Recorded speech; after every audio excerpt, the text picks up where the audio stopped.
coming up on the 70% podcast. And that's the reason for this show. Right. Because we want those people to be able to have a safe place to have the courageous conversations and not feel uncomfortable about having those conversations. Because they are hard. Holy man. White men are not cautious. They're only cautious in neighborhoods Maybe that they deem to be they're bad. dumb. Dumb? I don't know. I'm just kidding.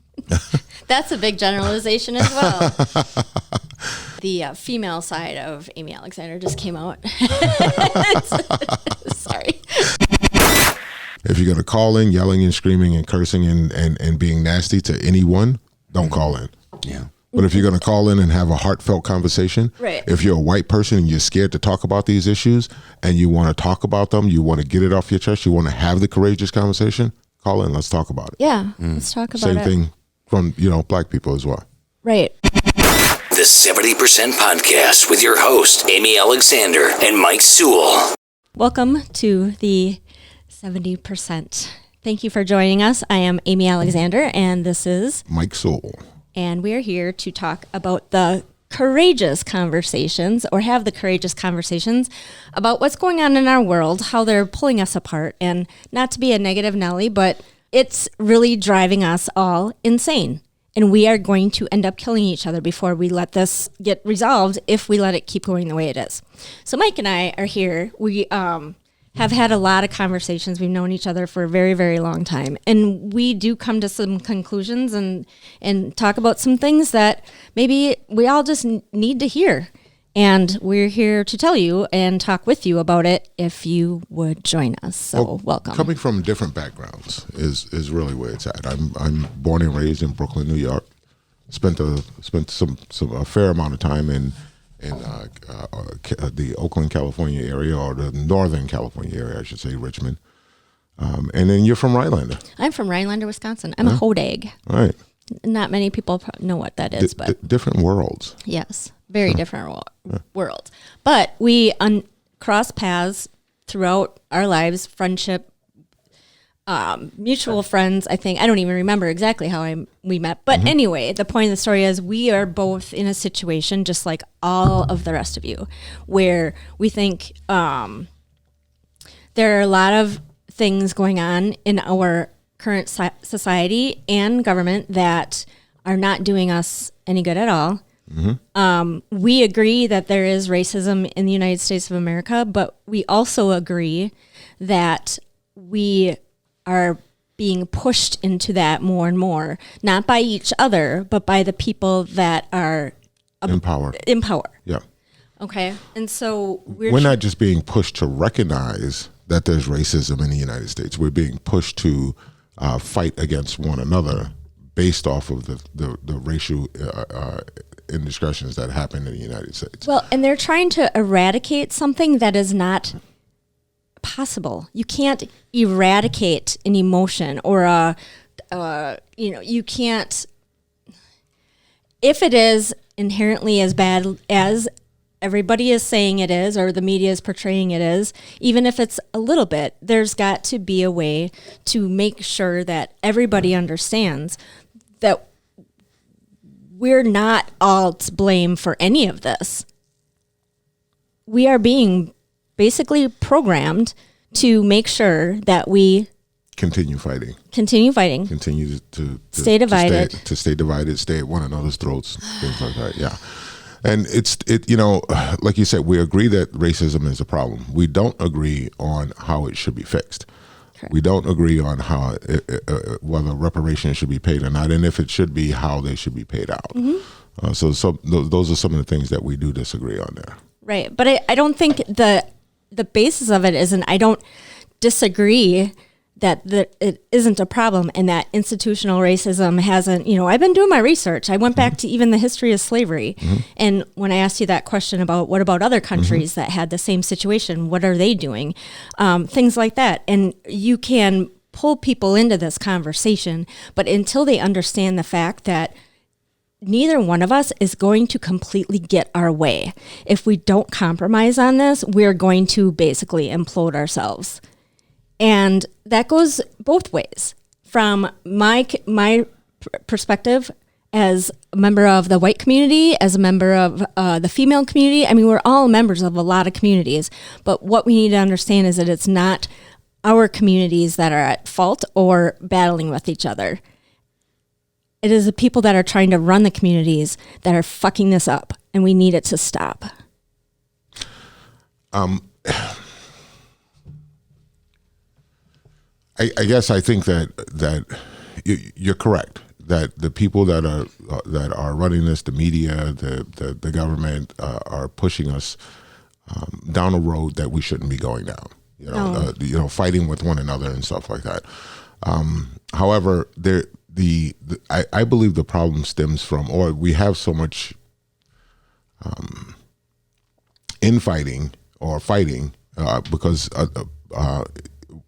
I think there's a lot of white people that do not understand how racism has affected people of color for centuries, for years. Right. So it's not just, okay, slavery is over, everything's good, okay, everything's hunky-dory. I don't think a lot of people are saying that. I think there's some extremists that are thinking that, that shouldn't. I think you're generalizing if you just say, white people don't understand. I say a lot of white people, not white people in its whole. But the radicals are on the side saying that we should have slavery again. Those are people I call the radicals. And then there are people that are in the middle that are not necessarily radicals, but they don't believe that there's a problem. They don't believe that the problem is as big as it is, or that it exists, or they're saying, "Oh, it's bigger than what it is." You should just get over it, or whatever the case may be. It's over, it's done. Right. Let's move on, kind of a deal. Well, it's how do you move on from the starting point where you're already behind? How do you win a race when you're already behind? With that being said, you never plan on winning. So the argument, if the way you said that, mm-hmm. you can't win a race if you're always behind. You started behind. Mm-hmm. That's bullshit, first of all. And you are saying that just because you started here, if you're never going to get here, you can't win a race if you're always behind. You don't give anybody. I mean, is that what you're teaching kids? Because how are you giving them any incentive to keep going? What I'm saying is that you have white population has had X amount of years to create generational wealth in the United States, okay? Whereas people of color has not been able to create that same generational wealth, and they have been consistently held back from doing such. Okay. And are we talking people of color, black people, or... Black Mexicans, or Spanish, people Asians? of colors. They're based on the article that we read, that Asians aren't as bad off. Asians are all actually better off than white people. So why isn't it not black and white people going after the Asians if this is so important? I suppose.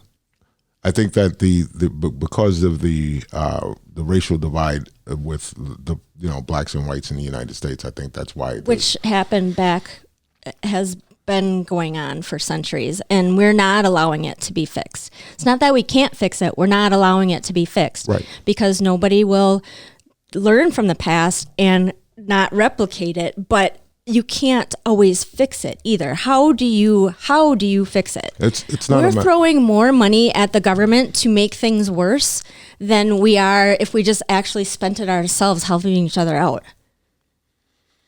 But that won't happen. That's kind of like the trickle down theory.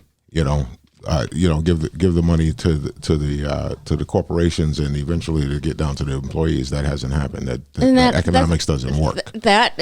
That same economics is running our government.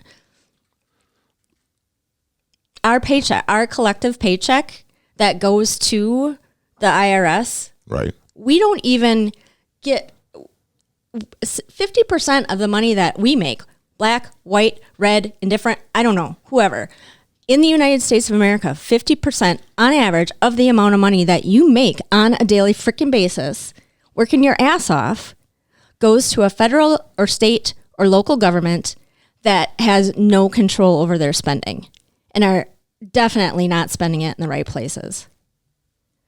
So now we're going to do some reparations, and we're going to give all this money to the government to give to you guys. You guys, what did you say earlier? You people, no. To your people, give. Wait! I gotta defend myself. What do you mean, you people? I don't even remember saying you people. I meant the two hosts. I know. Right, I know. right. The two hosts. No, don't do that to me. I don't want. And then I made a poor joke about it. Yeah. Okay. See, but I'm used That was to on, Don't that do was that on me. to me. That was on I'm me. used to Mike's poor jokes though, so it's like. But I was like, What you mean by you people?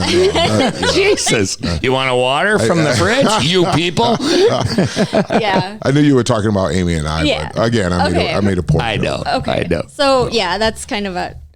But the point of it being is that we, you know, I understand. You said in the last podcast, you're like, I just want my 40 acres and a mule.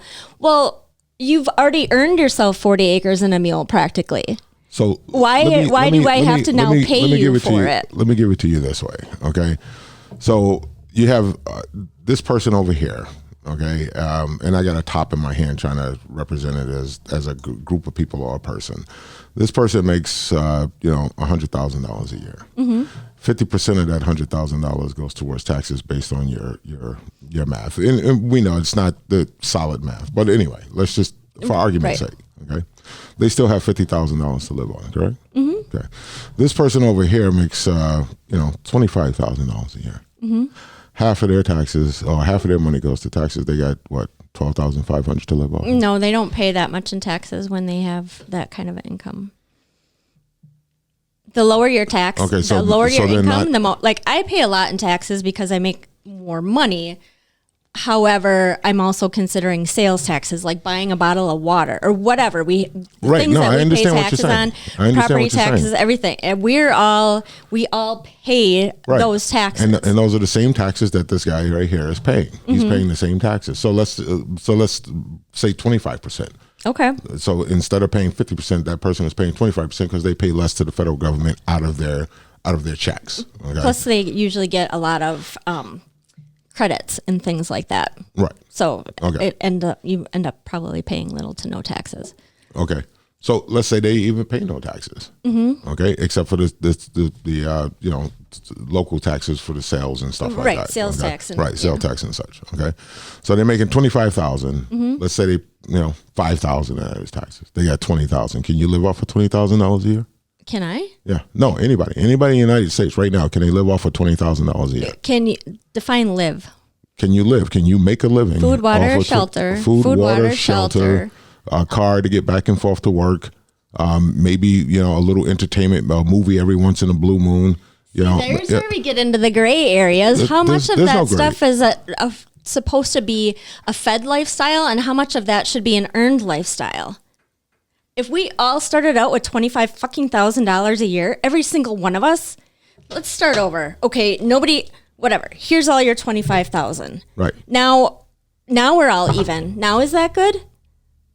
Or is there got to be more? Even if you, okay, so we're missing the point here. Okay. Okay. And we'll double back to that because I'm gonna address what you just said. Even if you had 10 people, and you gave all 10 people $25,000 to live off of a year, 2 out of those 10 people are going to turn that $25,000 into $1 million eventually. Right. Okay. So, and then the some of them may turn it into 100,000, and but some of them are not going to make it out at all. That's all they're going to have is 25,000 a year. So, I don't care how even you try to make it. There are going to be some people that are going to rise. The cream is going to rise to the top. Right. Okay. And no matter what category you're talking. Correct. However, what I'm getting at is when we're talking about reparations, when we're talking about giving people of color, trillions or billions of dollars to these government contracts and jobs, and mind you, that's including white women because they're disadvantaged as well. I don't feel disadvantaged at all, but okay. I'm talking about according to the government. Oh, yes. According to the government, I'm very disadvantaged. Right. Okay. So, well, except for I don't have kids, so now I'm not. But we're talking contractually. You know, when you look at the contracts that go out, the government contracts that go out to companies, small businesses, and so forth, 9 times out of 10, those contracts are going to white males. Okay. Those are the ones that are getting the contracts. So then that's the government's issue. Why are we dealing with small? Why don't we tackle the problem from the freaking mothership instead of just fighting with each other about all of this stuff? And yes, are reparations necessary? But why can't we find a way to cut off the freaking sieve of money dripping out of our capital and fix those problems before we just worry about? Can't we tackle this problem first, and then we'll go back and be like, hey, guys, now that we got rid of the asshats and we got all our money back, now we can put it in some programs that actually freaking make sense. Because you and I, we talked about reparations. Right. I don't think reparations should... I understand that slavery did have an impact on the Black American community as we see it today. However, I don't feel that reparations should be in the form of sending $1,500 checks a month out, not know where that's going to go to help the situation along. And that's where you and I agree. Because of the statement that I just made about everybody making $25,000, 2 people are going to be millionaires in a few years. You know, when you give someone something that they didn't have before and they don't know how to use it, chances are they're going to end up back in the same boat anyway. Yeah, however, if you teach them how to use that or teach them how to make that, then they're not going to be back in the same boat, and then they'll be able to start creating generational wealth for their family. Well, how did, there are people, I mean, that I try, you know, when you're talking economic class systems and things, I feel like you and I are pretty much on the same page right now. Wouldn't you? I mean, you just started in real estate full time. You have property. I have property. I mean, we worked our asses off to get to here. Right. Yep. And like you said, there are going to be more than I do. So why? What? So that's what this is about. Just making sure you get ahead. Is this like a bad divorce? Am I in fucking divorce court again? What the hell? No, that's probably because you've been in it longer than I have. But go ahead. It's a deep conversation. Every once in a while, I got to lighten the mood. I apologize. But go ahead. Finish your statement. So reparations... That's fine. We talked about inner city and how the inner city kids are at a disadvantage. The producer Nate brought up redlining, which is something that happened in the past, is supposed to be illegal now, but you can make every law you want and put it in the books, but whether people are actually following it or not, that's not my job. That's not my pay grade. That's not your problem. It is. Well, it is my problem because I'm voting for the people that bring these people in there. Okay. But how do you disagree with 80 million other people because and that's the thing. That's the premise of this show. Yeah. To get those 80,000 people, all of us on the same page, because we all agree, or a lot of us at least agree, that the Washington, the people in Washington that's running the show right now, are not running it for the American people. They're not. And it doesn't matter what color you are or what race you are. Race and color. It doesn't matter what race you are. It doesn't matter what walk of life you come from. It doesn't matter how much money you got in your pocket, unless you're one of the 1%ers. We're all in the same boat. And I know a lot of people hate that saying, we're all in the same boat, let's roll it together. But it's true. It's true because they don't care about us. Right. And there are 15% of white people that are probably idiots and are totally perpetrating that racial discrimination, or that the racist attitude is still out there. And there's 15% on the left or on the other side that are perpetrating it or perpetuating it. Both. Yep. Perpetuating. By claiming that everything we do is racist. You can't keep labeling something the way it is and then tell it to go away. We're at a zero win. Standstill. where we've been for many years. Right. We're at a standstill. You know, I mean, it took us 300 years almost to get to here. And then that's before, well, if you consider 1619, right. I mean, that's 402 years that we've been dealing with this. And we're trying to, and look at how much it slid in the last we made so many gains through the 60s. We made some pretty awesome gains.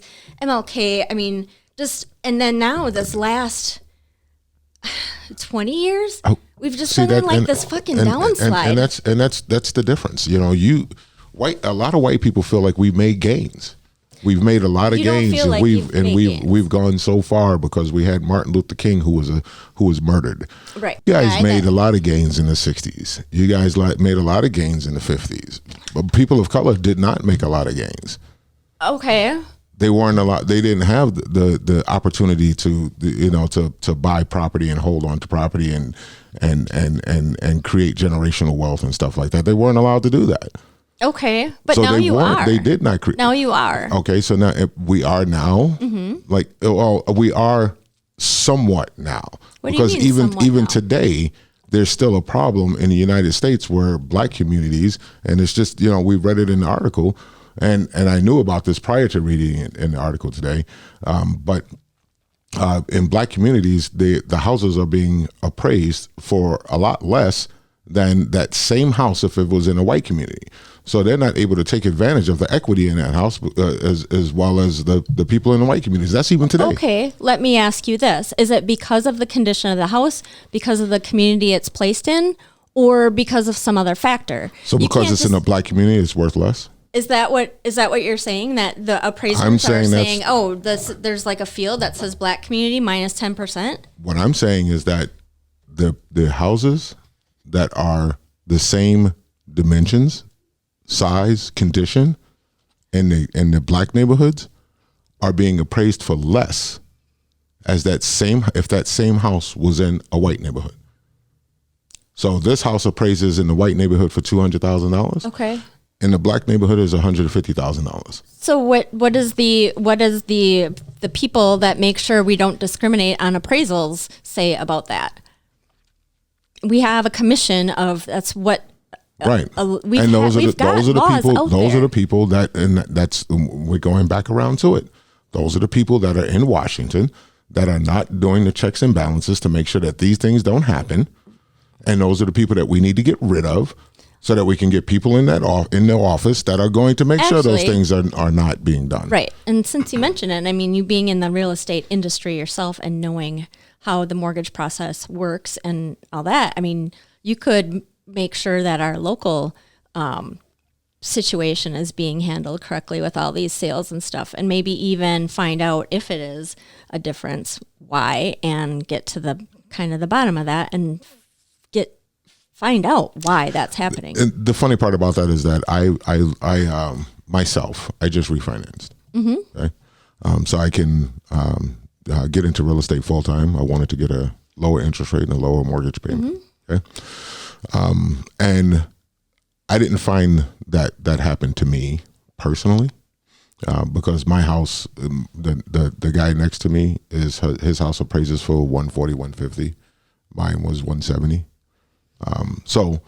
But I put two bedrooms in the basement and stuff like that. So right. I increased the value of the house. So I didn't find it happen to me. Also being in the industry, and I've worked with a lot of, black people in Northeast Wisconsin, and I worked with a lot of white people in Northeast Wisconsin, and looking at their loans, they seem to match up to me. How much they need to put down and stuff like that, I don't know. Mm. But I've seen black people with FHA loans. I've seen white people with FHA loans. I've seen black people with VAs and white people with VAs.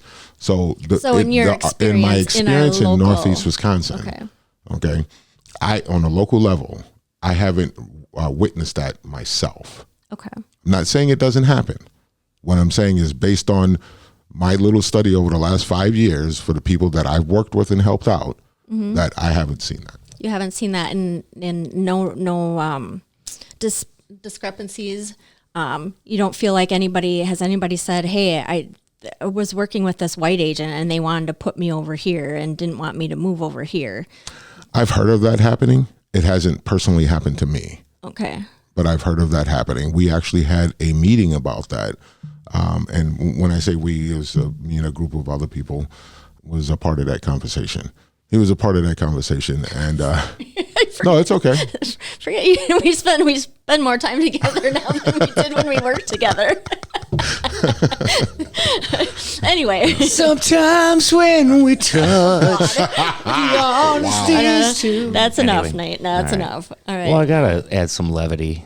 I forget the name of the organization that we went to, but long story short, the meeting was about how to get realtors in Northeast Wisconsin to learn how to work with people of color as they're coming into as they're moving into Northeast Wisconsin from other cities. Okay. So that's what the meeting was about. Okay. And at that meeting, So there was at an that issue meeting- that they had to have. Apparently, there's an issue. Otherwise, they wouldn't need to have a correct. committee to Right. do- They wouldn't have to have a meeting in order Right. to discuss that. And Yeah. but at that meeting, one young lady was saying that a friend of hers who moved into town was working with a realtor who told them that they probably wouldn't feel comfortable in this neighborhood and they should live in this neighborhood. Of course, they fired that realtor and got a new one. Mm-hmm. Yeah, because but- that's steering, and she should be Right. disbarred or whatever, or just delicensed. Or anyway, not deloused. Now we're just making delicensed. stuff up. Oh man, it's only Tuesday. Okay, so that is a program that they're trying to instill for agents to be sure that they're not discriminating against anybody because of where they're coming from or the color of their skin, or I mean, is this mostly the Black community? It was people of color. Okay, people of color moving Just- into Northeast Wisconsin Okay. is what the discussion was about. Okay, Right. okay. So, and then is there a language barrier? No. Okay. No. Because sometimes that's why I only hire or work with agents that have some ethics. They don't have to worry. Yeah. Yeah. Like I can't guarantee. Well, yeah, I can pretty much guarantee that any of my agents out there are not going to be doing that. Yeah. No. Okay, so we went into can we dip back in at the point of $1,500 a month? Sure. And can we live on $25,000? Mm-hmm. And how that person live on $25,000 and that person lives on $50,000? Again, I don't think there's any one way to fix. We're not going to make it even. Okay, it's not going to happen. You can give every person of color in the United States, I don't know, $500,000 each. Mm-hmm. Okay, if let's just say that's the number that's going to make everybody even and everybody happy. Well, it wouldn't make everybody happy, but let's say it would make a lot of people of color happy. Okay. Okay. Because there would be a lot of So a lot of white people that'd $500,000. be Every upset person about of that. color gets $500,000. Say you did that. Okay. You're still going to have, probably, I don't know, 5 years later, 2 years later, a year later, you're still gonna have a lot of people of color that are going to be at a disadvantage, and it's because they weren't taught how to invest that money. Do you think all the white kids are being taught how to invest that money? I think a lot more white kids not only have been taught how to invest their money, but they have also been in situations where they didn't have to worry about where their college education was coming from, or how to pay for their college education, or I worried about that all whether the or not they time. were going to, when they buy their first home, they were, their families were able to afford to give them the down payment for the first home and stuff like that. So and I'm not saying everybody. I'm just saying that there's far more white kids out there, or white people out there that were that had an advantage over people of color because of the fact that they had their generational wealth, and it's not their fault. It's not that. It's not like. It's not like anybody should feel guilty about that. But we are being made to feel guilty. The media is demonizing white people as being. We're the ones perpetrating this, and that we're all evil and we all deserve to pay. Give me some specifics. Like, what is the media actually saying? There just seems to be, and I guess the I racial can't. tension. Yes, racial. There's like there's not a number I can put on it, or but all of this, the thing that not like you hate me because of my ancestors, who I don't even. But you're being guided to hate me because of my ancestors that I have no idea. They probably didn't have. I know they didn't have slaves. At what point are we going to be able to say $1 million and then so we'll give you $1 million and then everything will be good? So nothing will. We will never have righted that wrong, but you keep pushing to fix it, and that's where a lot of people I think are getting on the defense because it's. At what point, there's no clear vision as to, okay, when X number of people of color are working here or have this much wealth or whatever, that's when we're going to be okay. And we as white people can stop putting our paychecks towards programs that aren't working the way they're supposed to and making us feel like this is our fault. That this whole thing is your fault and my fault. Your fault for being mad, my fault for being defensive. Or being white. I mean, I'm at fault for being white. Not as much at fault for being white as being a white male, but I still have some protections. They are screwed. But they're not screwed. As far as protection, yeah. They're not screwed. What do you mean they're not screwed? They're not. They're not screwed. If you look at it on a per capita basis, white males are still doing just fine.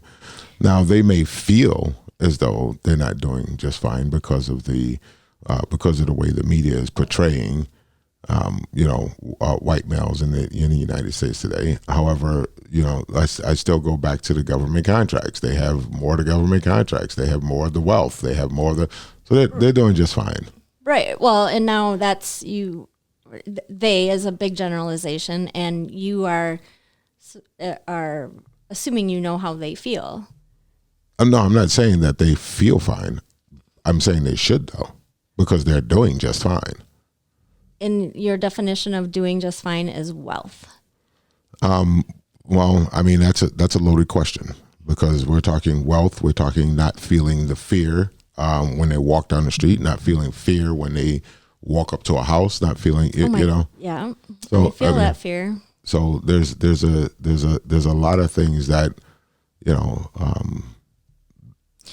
when I say they're doing just fine, I'm saying that they're not, because of the wealth that they have, because of the contracts that they get, because of the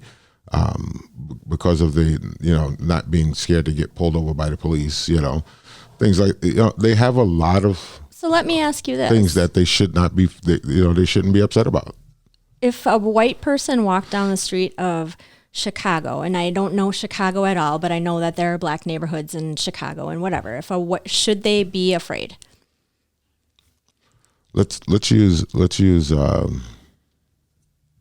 You're speaking of any ghetto, okay? Here's the thing: if I walk down the street of Chicago in a bad neighborhood, I'm going to be afraid. How much more afraid would a white person have to be? They have to be.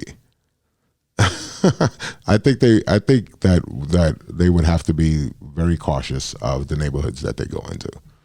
Correct. But right. What is the point though? Oh, because the point you were talking about not being able to walk up a door, up to somebody's door, or walk down a street or whatever. But how afraid do they have to be to walk up to a door in an all-white neighborhood? Why are you afraid? Why am I afraid? Yeah, are people there with guns on the other side? Or is it just stories you hear of other people that have had incidences in that same neighborhood? It's not stories that I've heard. It's experiences that I've had where I'm in a in an all white neighborhood and I'm being questioned as to why am I in that neighborhood. So those are experiences that I have had in the past. Right. So then would you be questioned? Not in Northeast Wisconsin, but however, Okay.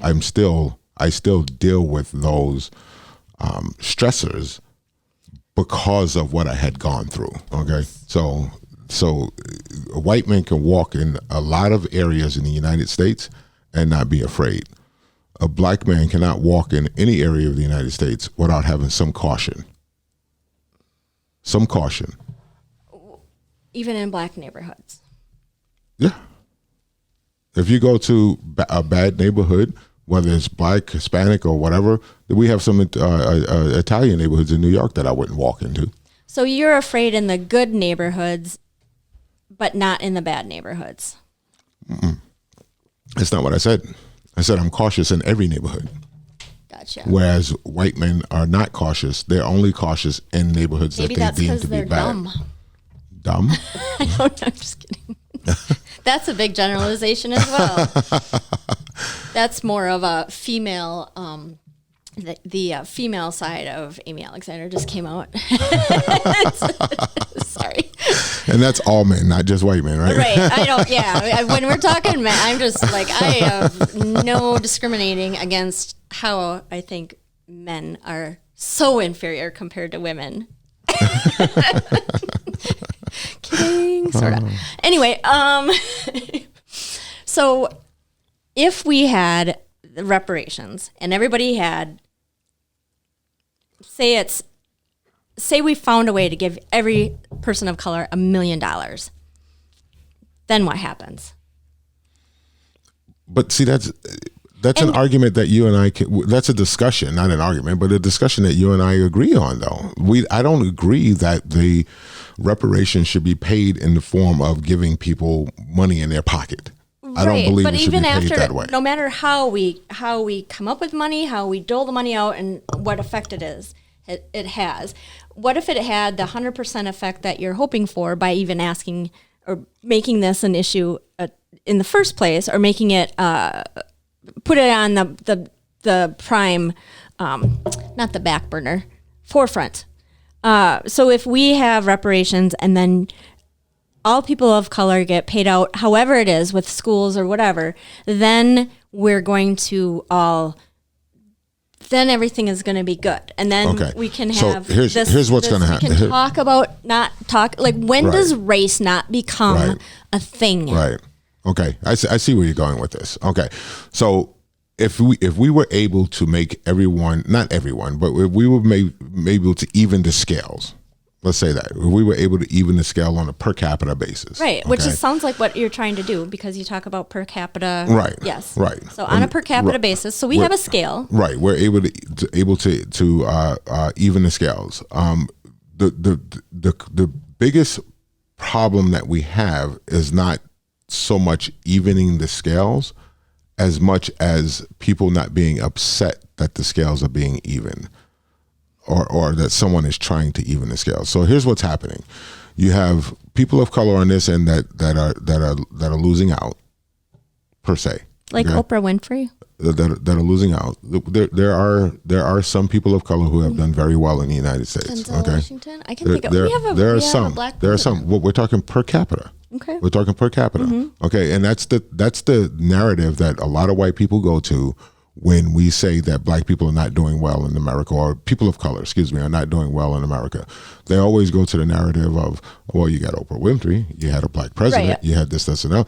That's a deflection from what we're talking about. What we're talking about is that this is not, these people are not, that's a small, minority of people who have actually made it. They're part of the 1%, though. But that's a small minority of people who have actually made it. Okay, right. So we're, but it's still 1% of the. Okay, yeah. But when we're talking about a group of people still not being able to have the same generational wealth and education and everything else. Now you're talking about a big So you're saying bigger that number. opportunity. Let me just finish this thought real quick. Okay. So you have even if you were able to even the scales, let's say we did it. Excuse me. Let's say we did it. Woohoo! Yeah, everybody's even. We get a Everybody's party great, because everybody right? were even, and now there's Right. no such thing as race.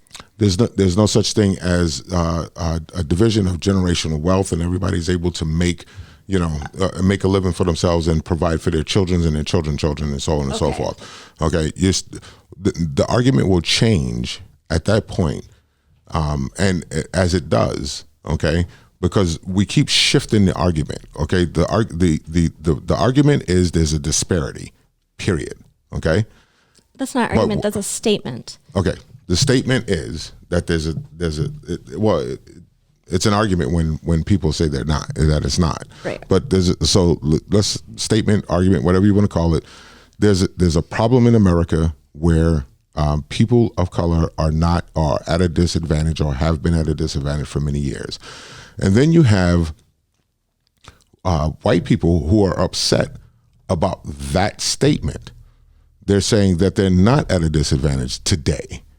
But that doesn't matter if we're not at a disadvantage today because we're still behind the 8 ball from years prior. Right, but the things that have been given in the past decades in order to help make this not a problem or even close to being the problem that it is right now is not being done effectively. Correct. Like, it's not being used effectively. If Correct. we send billions of dollars, billions and billions and billions of dollars to school systems and supposedly to help fix inner city schools, that's not happening. Throwing money at it is not the issue or not going to solve things. So if we gave everybody $1 million, which is way more than I got to start with, but okay, $1 million.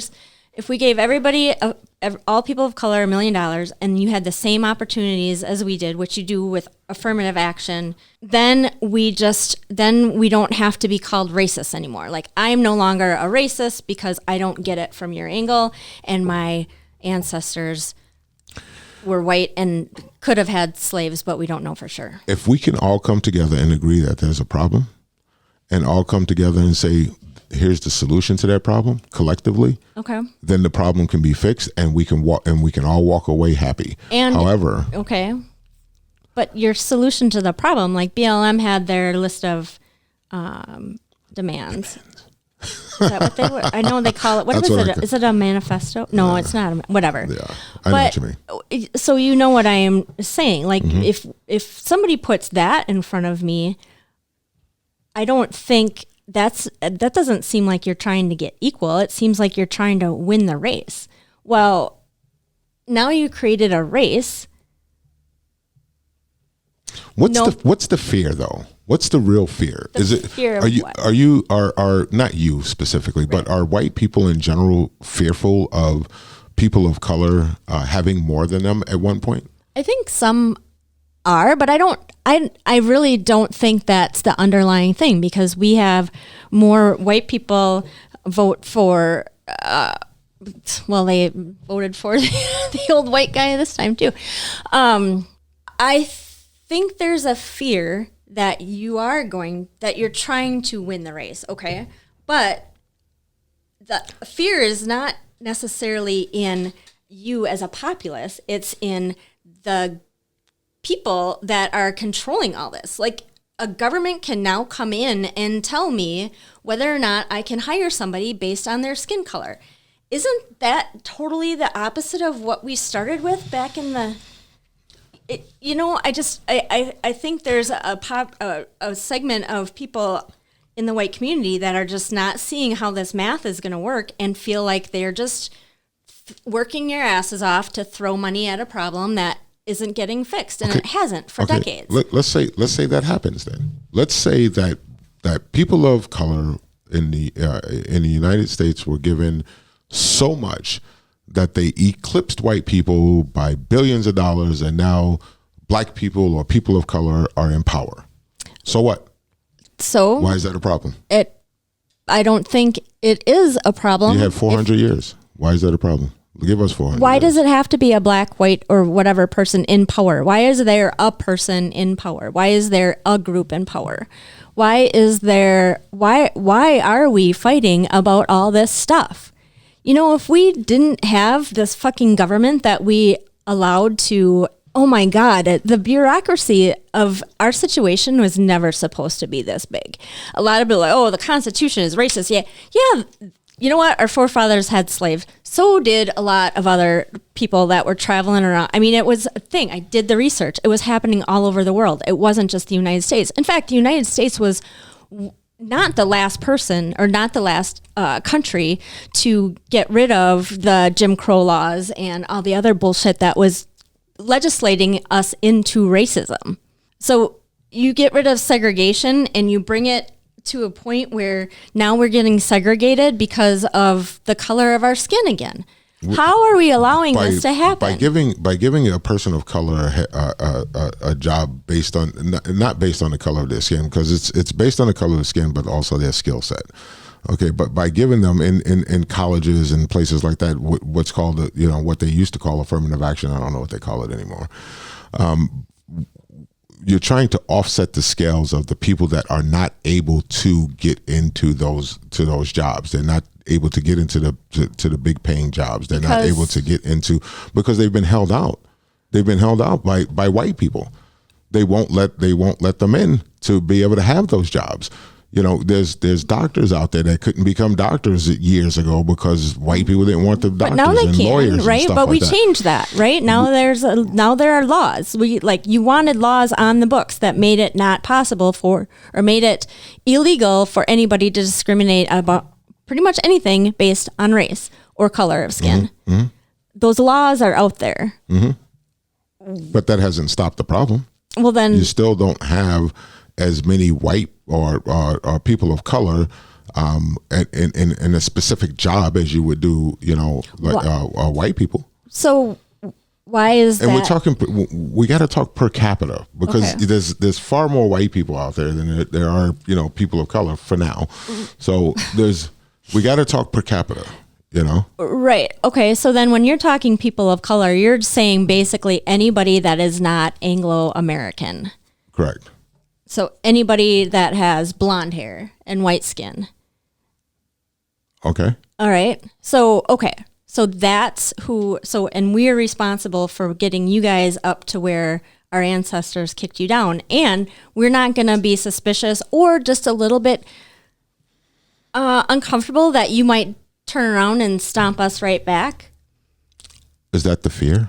Is that the fear that white men are feeling? They think that white people in general are feeling. They think that if we allow these people of color to gain as much as we have, then they are going to do us in. No, I don't think that they understand that. I think, I don't think many people. There's probably some people that think that.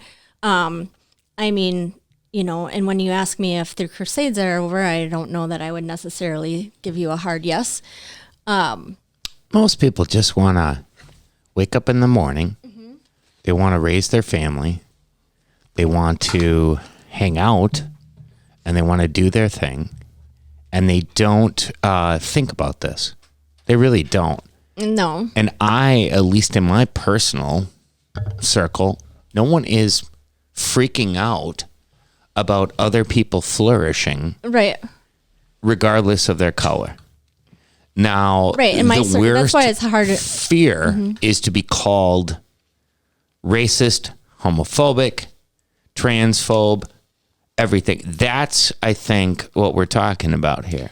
That's the worst fear. Like how is to be canceled by being called such a thing because you just happen to make a comment. But to be honest with you, it just about, I know it's anecdotal. My God. About whether or not there's African American is doing better than me. Who is doing that I know? I don't know anybody. I don't. That's probably that's the part that I don't get. And the sad part about it also is, in my estimation, is in the black community, the black people that I know, are not sitting around worried about how much more white people have than we have. Thank God. Right. And again, you know, I have to just speak for myself. Like you're saying, the people that you hang out with in your community. I know, it's just anecdotal. Right. Small sample size. Right. And the same thing here. But Right. We don't represent anybody. Right. Well, right, exactly. But we're always talking about this line, like when it gets to this point. And my concern is that point, that's like that line in the sand, you know, it keeps moving. And how long can we keep fighting? I mean, seriously, at some point we need to compromise and say, okay, that if this is what you need to, can we just do this now? And then we tackle that freaking problem because they're the asshats that are creating this whole thing in the first place. And then we readdress it at a more, because then we'll have the money. Oh my God, they have a $3.1 trillion freaking bill out there, you guys. For what? Recovery, COVID relief fund, another COVID relief fund that doesn't go to. You guys, this is the biggest fucking money laundering scheme that anybody has. So you're saying I get new floors in a couple of months, huh?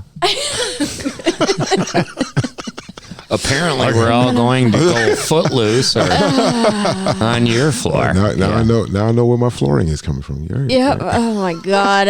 It's just. One less thing I have to work for. There you go. Can I do the risky I'm being business Tom facetious Cruise now. I'm split on your floor?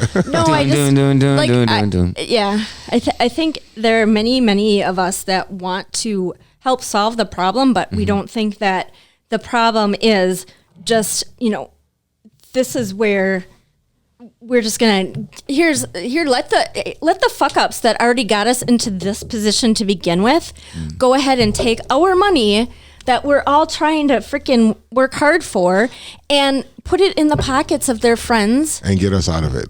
What we're saying is, thank you for screwing up. Thank you for putting us in this mess. Oh, by the way, here's some more money. Get us out of it. Instead of saying, collectively, let's pull together and get them the hell out of the office. Okay. And put people in there who are going to have our best interests at heart. And like you just said, and you said as well, there are not as many people, and I gotta say this is my opinion, and I keep saying that because I don't want people thinking I'm it's good to pull up any statistics or anything like that. So, in my opinion, there are not as many people out there. There's not as many black people out there who hate white people, who think that white people are holding them down and not letting them get ahead and this, that, and the other, and they owe us anything. Okay. And there's not white people out there saying, oh my God, these black people they're going to make so much more. And then they're going to, put our head in the sand and kick us and now we'll be their slaves. And, there's that fear that the media would drive is not what's actually happening in the United States, in my opinion. I think there are. I mean, there's some degree. And that's the reason for this show. Right. Because we want those people to be able to have a safe place, to have the courageous conversations and not feel uncomfortable about having those conversations. Because they are hard. Holy man. It is. Well, you're terrified. You're terrified to say something. Well, and you try to think of things from a perspective of what you hear and other people, not necessarily exactly the way I feel, but in some cases it's like, well, I can see how people feel, that way. But it's going to be tough like you said, I'm never going to see your life from a black perspective and you're never going to see my life from a white perspective. We can both agree on that. I watch a lot of television. So I'm teasing. I don't even watch television. But I watch CSI Miami. I watched Friends once. There's no black people in it. Oh, Ross's girlfriend. She's super cute. That's true. Yeah. Good call. Cute is a nice way to put that. Yeah. Cute as a bug's ear. Yeah. So anyway, based on our conversations, do we want to save the world? I don't know if we can. I don't know. One voice at a time. Right. It would be nice if we could, but at this point, it's just us being us and right. And putting still love each other. We're basically inviting you guys into our conversations. on a weekly basis. We need to hear from other people. We need to get phone calls in. We need to hear from other people. And here's the thing, and I'm going to put this out there, shut me down if you want to. If you're going to call in yelling and screaming and cursing and being nasty to anyone, don't call in. Yeah. But if you're going to call in and have a heartfelt conversation, Right. if you're a white person and you're scared to talk about these issues and you want to talk about them, you want to get it off your chest, you want to have the courageous conversation, call in. Let's talk about it. Yeah, let's talk about Same it. thing from, black people as well. Right. Because you're part of the 70%. Exactly. Absolutely. All right. We'll see you guys next week. Don't forget to subscribe. Don't forget to hit that bell. And don't forget to like and share. I am Amy Alexander. And I'm Mike Sewell. And thanks for being part of the 70%. See you next week.